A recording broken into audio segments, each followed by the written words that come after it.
Is Halloween just harmless fun, or should Christians avoid any sort of celebration related to this holiday?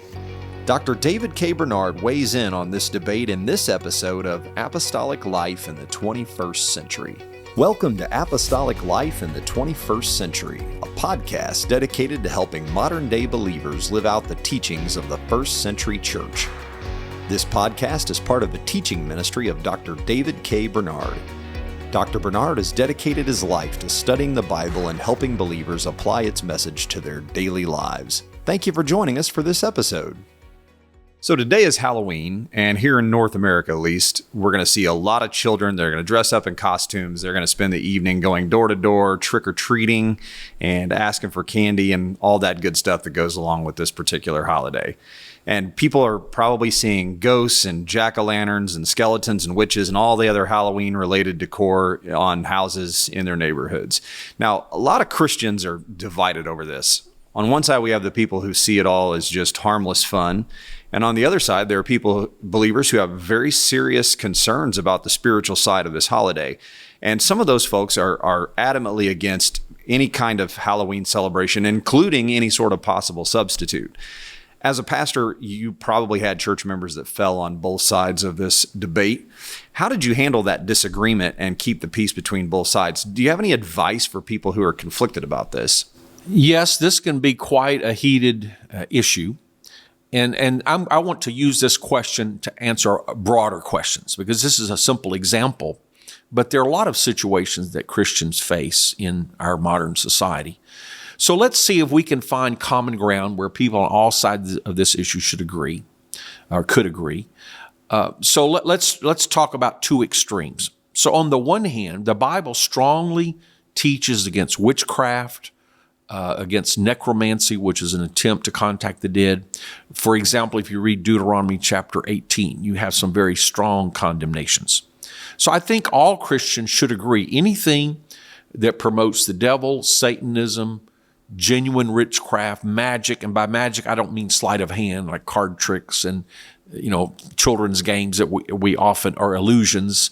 That's not what I'm talking about. But magic in the sense of trying to alter nature or control nature using spiritual forces that are not of God, then anything like that should be off limits to Christians.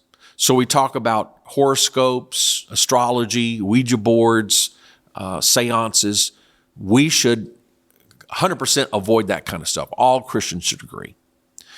On the other hand, there are things that originated with pagan customs or have some pagan connotations, but nobody realistically thinks of them as pagan worship today.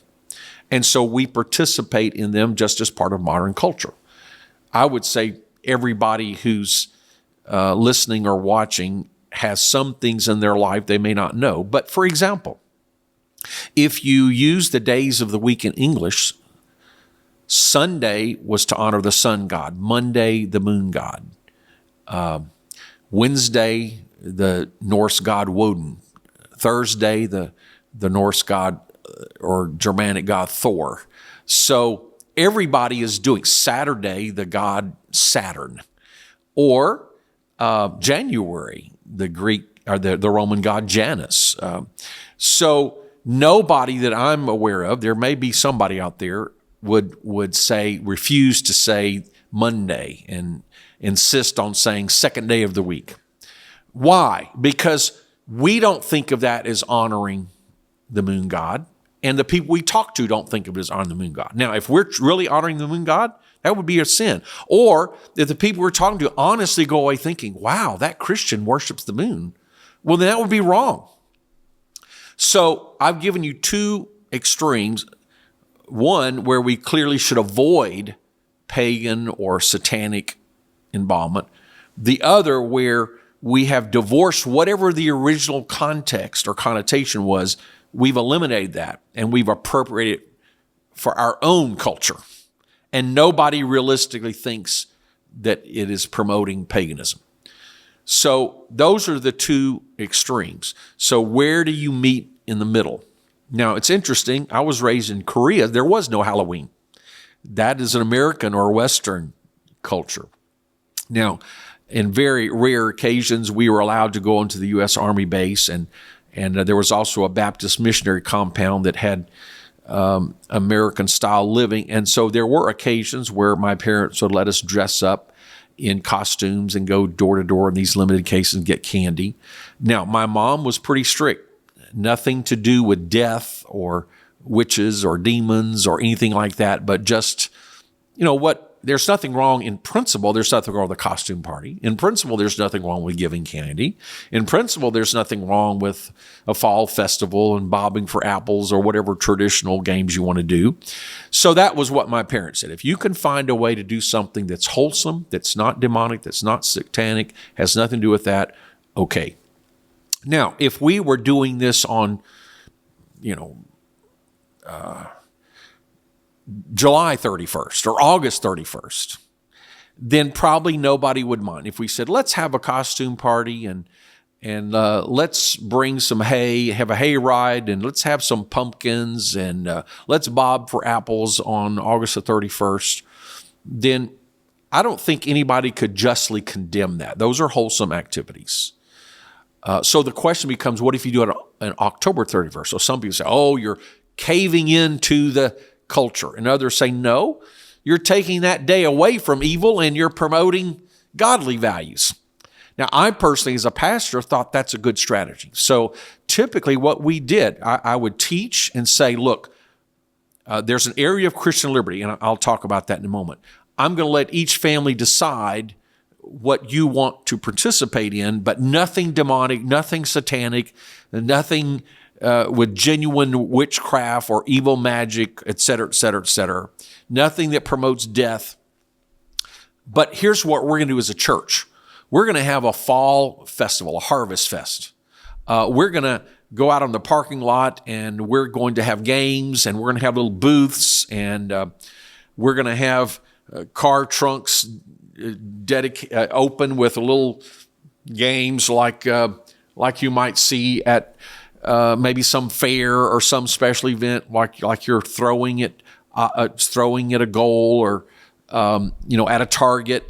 And we're going to have candy, we're going to have ice cream, we're going to have cotton candy, various things. And so you can bring your family in a safe, Christian, wholesome environment, because today, some neighborhoods are perfectly fine, but other neighborhoods, it has become more secular and more demonic. It's not like years ago when I'm talking about my childhood, even in America, the average person might see it's just a neighborhood walk and it's just a neighborhood event. Where today many people do use Halloween as a time for evil and for wild parties, and even it's not always so safe. So this provides a Christian alternative. Also, it provides an opportunity to invite unsafe family, friends, neighbors to be exposed to the church in a wholesome way to see, look what the church can do. So personally, I thought we're not compromising. Actually, if anything, we're being countercultural. We're saying these are Christian values. If you want to know what Christian values are, if you want to know what Christian fun is, if you want to know what wholesome family is, here's where you go. So you got a choice of going to something evil or a choice of going to something wholesome. I really see nothing wrong with a church or a family providing a wholesome alternative for these key times. Now, somebody might even disagree with that. Well, you shouldn't do anything. You shouldn't even recognize there is such a day. Well, we live in the real world. Everybody knows about it. So I don't really see what the problem is by the church promoting Christian values. We would do that 365 days a year.